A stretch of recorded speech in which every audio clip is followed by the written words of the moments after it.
चलिए अब सुनवाते हैं मध्य प्रदेश के मुख्यमंत्री doctor Mohan Yadav cabinet meeting पर क्या कुछ कह रहे हैं, सुनिए। उस काल में वो बहुत अलग प्रकार की परिस्थितियों में रहा है, लेकिन एक काला अध्याय इसमें राजा निजाम शाह को जहर देकर मारने का भी जुड़ा है।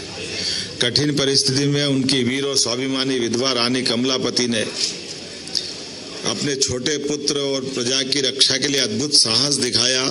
इतिहास गवाह इस भूमि ने अफगान सरदार दोस्त मोहम्मद खान के छल और उससे होने वाले बाद के एक खराब समय से भी इसका नाता जुड़ा है, जिसके कारण से बाद का समय उनके उस शासनकाल से गुजरा, जिसके कारण से हमारे उस अतीत की गाथाओं में ये एक अलग कहानी के रूप में आगे जाना गया है।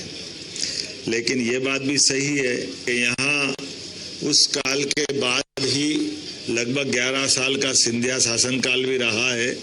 बाद में परिवर्तित काल में यहाँ से राजधानी उठ करके भोपाल भी गई। उसका विस्तार से परिपत्र आपको मिला होगा, जानकारी दे देंगे।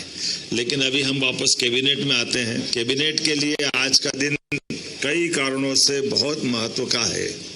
आज मध्य प्रदेश समान नागरिक संहिता 2026 के विधेयक का अनुमोदन कैबिनेट के माध्यम से हुआ है और ये मध्य प्रदेश निरसन विधेयक 2026 का अनुमोदन हमारे लिए राज्य के अंदर क्या राम क्या रहीम सबकी बराबरी का मौका देने वाला एक बड़ा नियम लग रहा है, जिसके कारण से हमने अपनी इस अधिनियम को लागू करने के पहले वैसे तो विधानसभा में पारित हो जाता, लेकिन आम जनता से जुड़ करके बातें पहुंचाने के लिए लगभग 2 महीने पहले हमने अपनी समान नागरिक संहिता के लेकर के माननीय सुप्रीम कोर्ट की पूर्व न्यायाधीश रंजना देसाई जी की अध्यक्षता में कमेटी का गठन किया।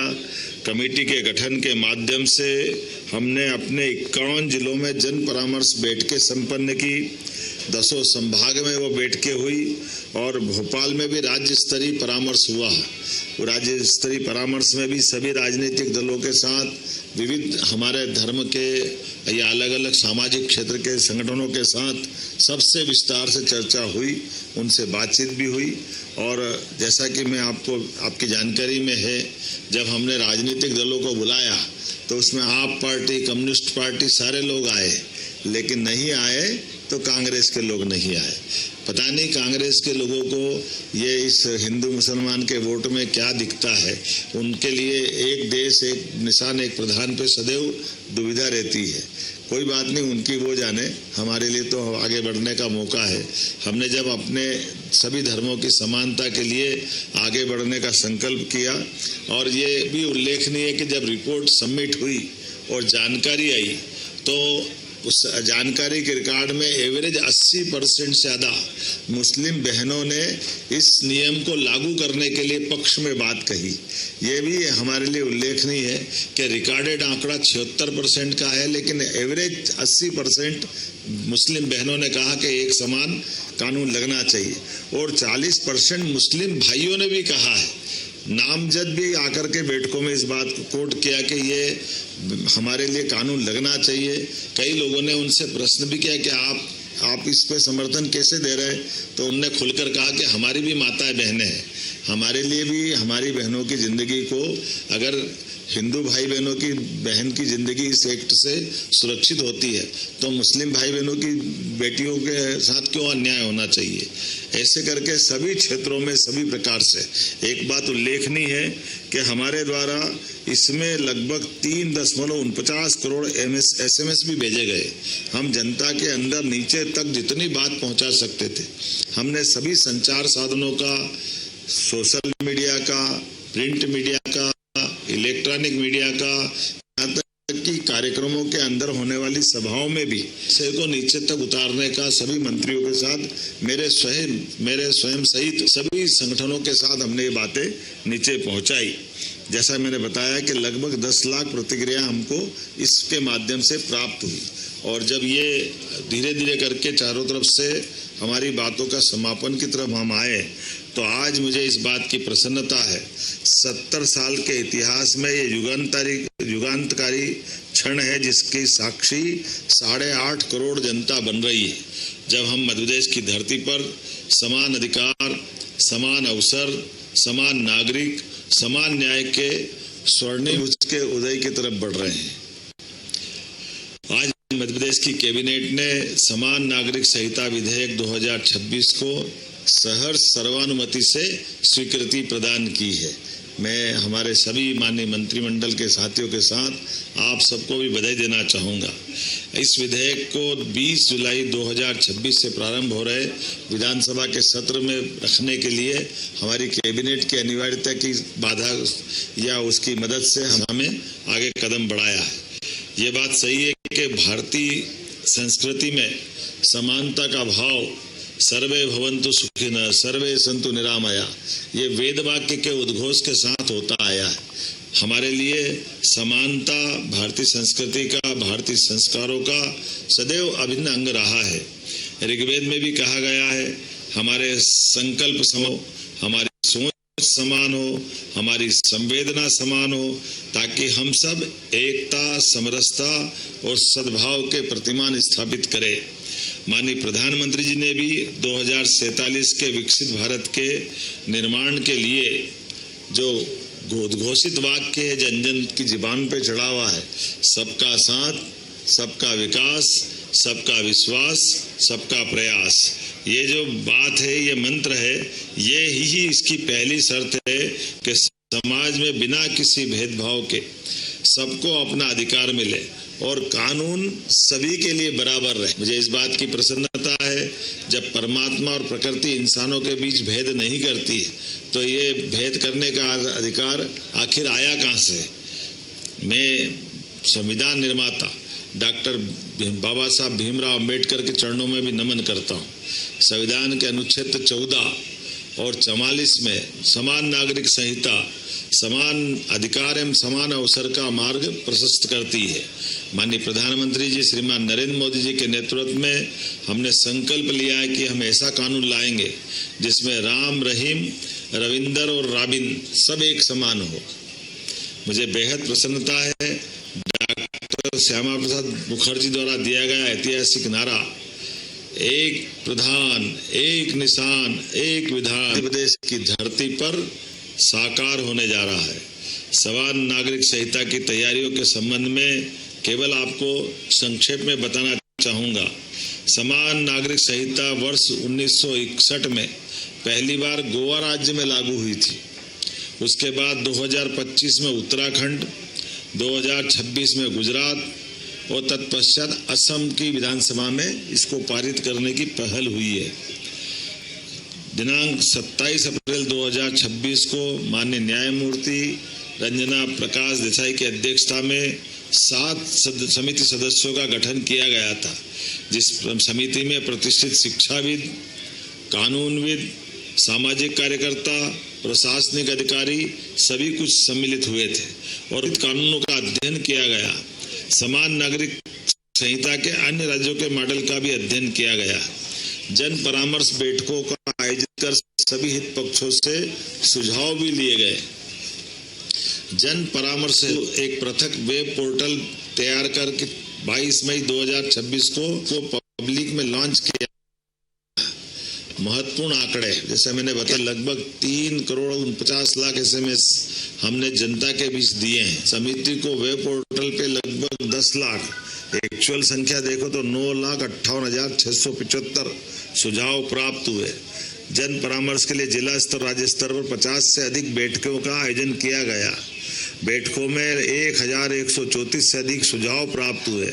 सुझावों का संख्यात्मक सार इस प्रकार से 93.54 93.54% नागरिकों ने इस प्रदेश में समान नागरिक संहिता लागू करने का समर्थन, लगभग 94% लोगों ने इसका समर्थन किया। ये उल्लेखनीय है।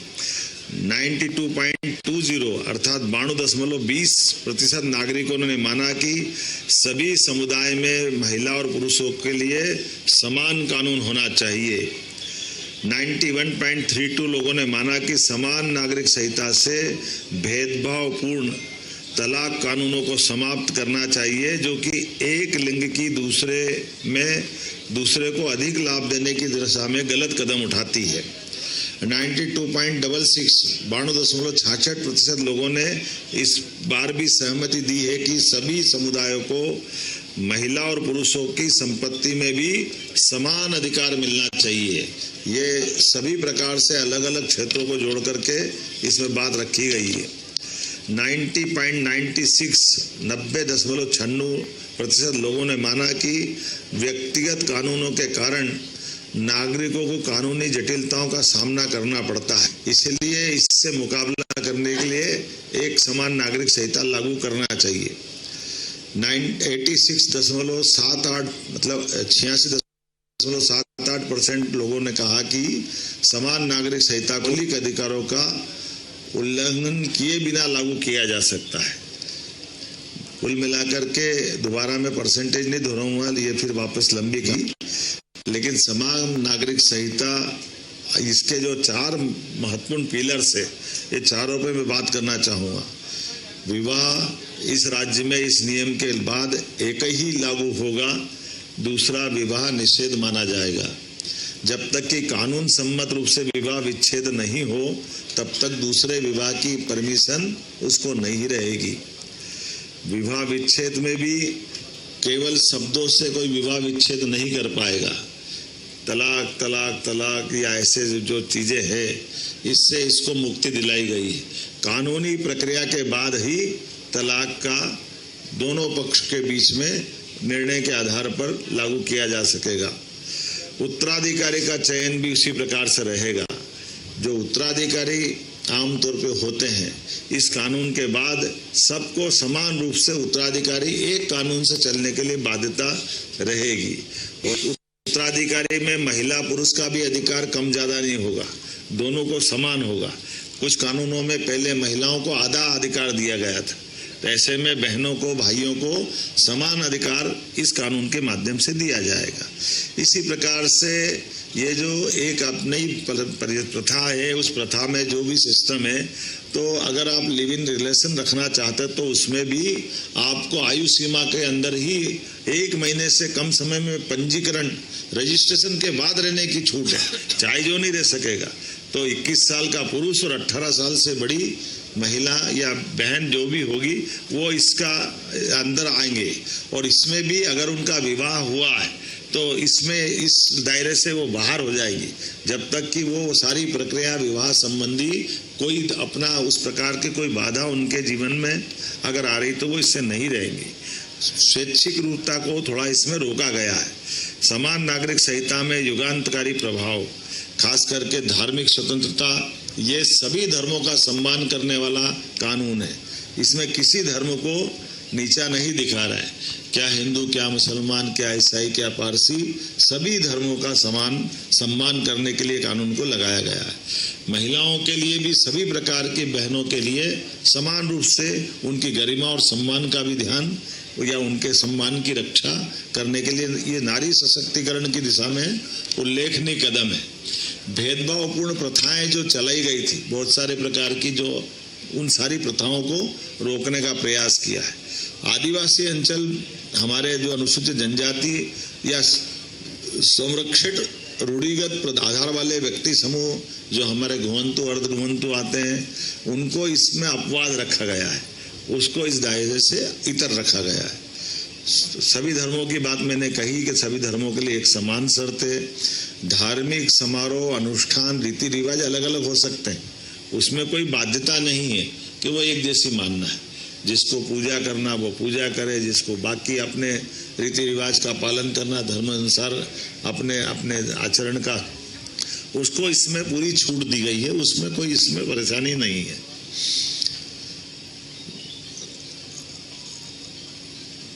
विवाह की न्यूनतम आयु सभी के लिए 21 वर्ष है, महिलाओं की न्यूनतम आयु 18 वर्ष है।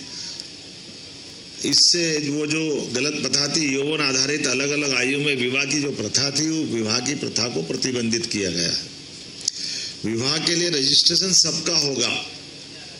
अब ये हम सब गौर करेंगे, विवाह का पंजीयन पंचायत से लेकर के नगरीय निकाय तक, ग्रामीण स्तर में, शहरी स्तर में रजिस्ट्रेशन अनिवार्य रहेगा। एक जीवन साथी के रहते हुए दूसरे जीवन साथी दूसरा विवाह करने की परमिशन नहीं रहेगी। मैंने पूर्व में उल्लेख किया है, ये इस तरह की चीजों को अपने यहाँ रोका जाएगा। न्यायालय के बाहर विवाह विच्छेद नहीं किए जा सकेंगे। पुत्र पुत्रियों को समान अधिकार की बात मैंने पहले कर दी है। महिलाओं को संपत्ति में भी हस्तांतरित उसी प्रकार से होंगी जैसे पुरुष को होती है, इसमें कोई अंतर नहीं रहने वाला है। ये बाकी तो बातें हो गई। यदि कोई विवाहित व्यक्ति लिव इन संबंध बनाता है तो 5 साल तक की सजा होगी उसको। ये हमने कठोरता से लागू कराया है, इसमें छूट नहीं है। न्याय सबके लिए समान है, अधिकार सबके लिए समान है, अवसर सबके लिए समान है। यही संविधान निर्माताओं का सपना है, ये हमारी सरकार का सपना भी है। मैं मान के चलता हूँ जब इतना अच्छा नियम, इतना अच्छा कानून बना है तो सभी राजनीतिक दलों से आग्रह करता हूँ कि वो अपने दलगत राजनीतिक नुकसान नफे के बजाय प्रदेश की जो जनता की बेहतरी के लिए साथ आकर सामाजिक समरसता, महिला सम्मान, राष्ट्रीय एकता के प्रतिबिंब इस कानून को लागू करने में पुरजोर समर्थन दे, ये मैं आपके सबके माध्यम से सबसे अपील करना चाहूँगा। इस कानून को लाने का लक्ष्य विभाजन को विश्वास में बदलना, अन्याय को सम्मान में बदलना, सुझाव लेने के दौरान मिले गए सुझावों पर या जन समर्थन से मुझे इस बात की प्रसन्नता है, हर वर्ग, हर धर्म, हर समुदाय के लोगों ने अपने अपने तय इस विधेयक का पुरजोर समर्थन किया है। अंत में समिति के सभी सदस्यों का, विधेयक से लाने जुड़े वाले सारे हमले का और प्रदेश की जनता जनार्दन का मैं आभार मानता हूँ। एक मिनट, ये मेरा एक विषय हुआ, अभी दूसरे बाकी है। तो ये अभी एक विषय, एक समान नागरिक संहिता का पारित हुआ है। अब इतनी देर में सब दूसरे पे भी बोलूंगा, लेकिन कोई बात नहीं। अब की थोड़ी सी ऐसा लग रहा है कि अपना इसको समेटना पड़ेगा। हमने अपने व्यापार व्यवसाय के साथ सभी क्षेत्रों में सरलता से सभी गतिविधि को संपादित करने के लिए बिजनेस के लिए ईज ऑफ डूइंग बिजनेस विधेयक 2026 को भी पारित किया है। ये हमारे लिए एक छत के नीचे सभी प्रकार की अलग अलग प्रकार की स्वीकृतियों को लाते हुए सरलीकृत रूप से उल्लेखनीय यह है कि नीति निर्माता के मामले में पॉलिसी के आधार पर राज्य में शासन करने के लिए मध्य प्रदेश देश भर में नंबर 1 का राज्य है। सबसे पहले इसमें चल रहा है, जो भारत सरकार के सभी सुझावों का सरलीकृत रूप से तुरंत लागू करने वाले राज्यों में से हमारा राज्य मध्य प्रदेश शामिल हुआ है। अग्निशमन आपातकालीन विधेयक 2026 भी हम सदन में रखने वाले हैं। आज ये भी हमने पारित किया है। आज कई प्रकार की अग्निशमन की कई घटनाएं बढ़ती जा रही है अलग अलग प्रकार से, उसमें सब में विचार करते हुए बहुत सारे विभागों को समेकित रूप से जोड़ते हुए इसमें आपातकालीन सेवाओं के साथ अग्नि घटनाओं को रोकने के लिए जो कानून सम्मत हो सकता है या भविष्य में इसको कैसे हम और कंट्रोल करें। निजी विश्वविद्यालय संशोधन अधिनियम 2026 को भी आज पारित किया है। आयुर्विज्ञान विश्वविद्यालय और धन्वंतरी स्वास्थ्य विश्वविद्यालय अधिनियम 2026 भी हमने आज पारित किया है। उल्लेखनीय है कि हमारे पास पहले केवल एक मेडिकल यूनिवर्सिटी थी, अब इसको हम तोड़ करके 2 में जा रहे हैं। और ऐसे में जो जबलपुर विश्वविद्यालय है उसको एम्स की तर्ज का एक बड़ा हॉस्पिटल भविष्य में वो बढ़ते जाए। ये जो बीच के समय में मेडिकल के छात्रों को जो कठिनाई आती थी, कभी सारी परीक्षाएं कोई कारण से कोर्ट लटकाती थी तो पूरा सत्र सभी का हो जाता था। धीरे धीरे बीते समय हमने अपनी नर्सिंग के, पैरामेडिकल के या सारे परीक्षाएं कराने के हमारे सारे सरकारी विश्वविद्यालयों में पहले ये अधिकार दिए थे। अब धीरे धीरे करके हम इसमें और आगे बढ़ रहे हैं। राज्य बहुत बड़ा है, ऐसे में एक विश्वविद्यालय की कठिनाई होती है, तो यह 2 में जा रहा, आगे जाकर के इसके और भी भविष्य में इस तरह से बढ़ेंगे। और वैसे भी शिक्षा नीति 2020 ये कहती है कि पर्टिकुलर एक सब्जेक्ट का विश्वविद्यालय के बजाय ये बहुउद्देशीय विश्वविद्यालय होना चाहिए। तो बहुउद्देशीय विश्वविद्यालयों की तरफ हमारे सारे, पहले तो सारे सरकारी विश्वविद्यालय इस तरह चलते थे, लेकिन इसको चरणबद्ध रूप से हम आगे बढ़ रहे हैं। जब मैं मध्य प्रदेश राजमार्ग संशोधन विधेयक 2026 की बात करता हूं, तो अंग्रेजों के शासनकाल के कई नियम को बदल, नियम 2000 संहिता के माध्यम से भी हमारे कई सारे उद्योग धंधों में काम करने के लिए इसमें भी कुछ सुधार किए हैं। और आजादी के पहले के 7 कानून जो आज अनुपयोगी हुए हैं, ये अनुपयोगी कानूनों के लिए भी आज कैबिनेट में निर्णय हुआ है कि आज वो कानून बहुत जरूरी है। उम्मीद करता हूं कि सारी बातें इसमें आ गई है और अब इसमें से ज्यादा कोई बात बची नहीं है। बची हो तो आप एक है, आप ही तय करो, मैं तो कैसे करूंगा।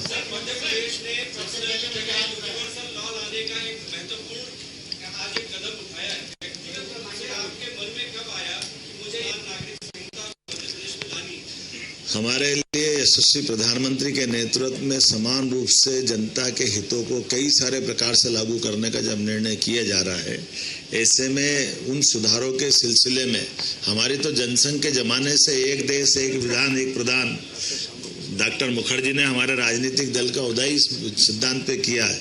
मुझे इस बात की प्रसन्नता है, आज वो फलीभूत हो रहा है। हमारा राज्य एक विधान से चलने के लिए संकल्पबद्ध हो रहा है। हाँ, एक मिनट विषय और रह गया है। हमारे 71 स्वास्थ्य उन्नयन का भी बड़ा विषय हुआ है। पर हमारे अपने राज्य के अंदर 100 बिस्तर के 7 हॉस्पिटल, 50 से 45 हमारे जो 50 बेड हॉस्पिटल भी 25 हॉस्पिटल 50 बेड के बन रहे हैं। बाकी कई हमारे प्राथमिक स्वास्थ्य केंद्र से CSC सामुदायिक स्वास्थ्य केंद्र में उन्नयन हो रहा है। ऐसे कुल मिलाकर के 29 उप स्वास्थ्य केंद्र से PSC बन रहे हैं। ये बड़ा निर्णय हुआ है। अपने यहाँ स्वास्थ्य को लेकर के हमारी सरकार लगातार बहुत सारे बदलाव कर रही है। ऐसे में एक बार फिर मैं दोहरा देता हूँ, उप स्वास्थ्य केंद्र 6 बिस्तरी 29, 6 बिस्तरी प्राथमिक स्वास्थ्य केंद्र 30 बिस्तरी, सामुदायिक स्वास्थ्य केंद्र में उन्नयन 30 बिस्तरी, सामुदायिक स्वास्थ्य केंद्र का 50 बिस्तरी, सिविल अस्पताल में उन्नयन 18, सामुदायिक स्वास्थ्य केंद्र सिविल अस्पताल का 100 बिस्तरी, अस्पताल में उन्नयन 7।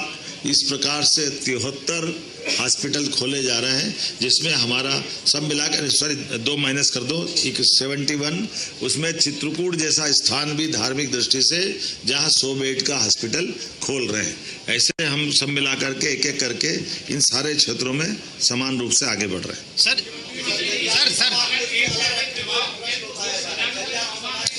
जनजाति समाज ने इस पूरे समान नागरिक संहिता से अपवाद माना है। सर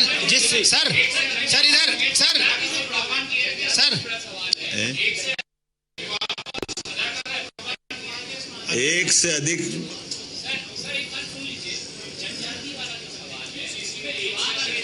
एक बोलो ना, कुछ पता नहीं चला क्या बोल रहे हैं। आगे वाले बोल ले। हाँ,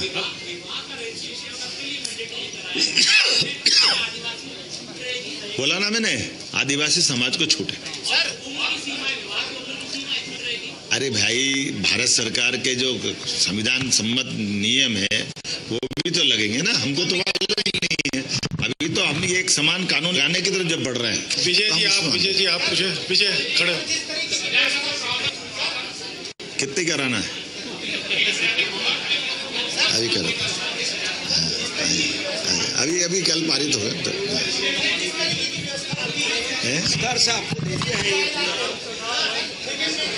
इसको माइक लगा लो ना। माइक लगाओ ना। हाँ। सर, जिस तरीके की व्यवस्था लिव इन में है कि लिव इन में कोई चोरी छिपे रहेगा तो कार्रवाई होगी, अभी जैसे किराएदार हैं सूचना नहीं देते, तो लिव इन में चोरी छिपे रहने पर कैसे कार्रवाई होगी? चिन्हित दोबारा हम कह रहे हैं कि जो लिविंग में रहेगा उसको पंजीयन अनिवार्य रहेगा, उसकी आयु सीमा की स्पष्टता रहेगी।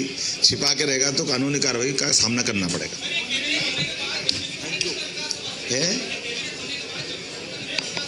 जगदीशपुर का पूरा ध्यान देश दुनिया का जाए, इसलिए तो कैबिनेट कर रहे हैं।